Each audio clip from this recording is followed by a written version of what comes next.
Spoštovani sodelavke in sodelavci, spoštovani državljanke in državljani Republike Slovenije.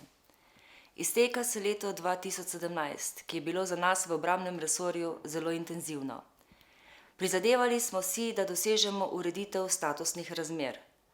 Zavedamo se, da je temeljita izboljšava na tem področju možna samo z spremembo obeh krovnih zakonov. Zato smo v prizadevanje za sprejetje novega zakona o obrambi in zakona o službi Slovenski vojski vložili zelo veliko energije. Zadovoljni smo, da sta sedaj oba zakona v parlamentarni razpravi. Iskreno pa upam, da bodo rešitve, ki smo jih predlagali, še pravočasno sprejete. Prepričana sem, da je to bistveno za prihodnost Slovenske vojske, za izboljšan status pripadnika Slovenske vojske ter za prihodnost celotnega obrambnega resorja. Letos smo zaznamovali tudi 20-letnico sodelovanja Republike Slovenije v mednarodnih operacijah in na misijah.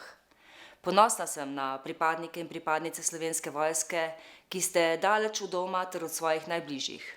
Za vaše delo prejemam številne pohvale in zahvale. V teh dneh sem z mislimi še posebej z vami.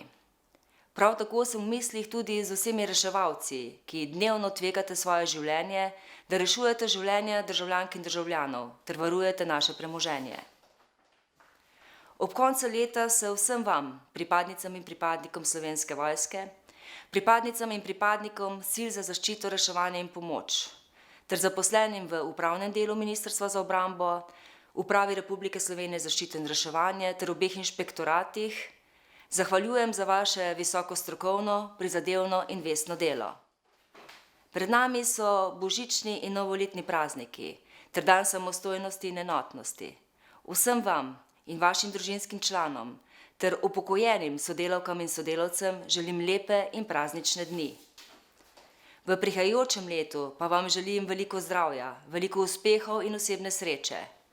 Te dobre želje in iskreno voščilo namenjam tudi vsem državljankam in državljanom Republike Slovenije. Skupaj lahko dosežemo vse. Srečno 2018!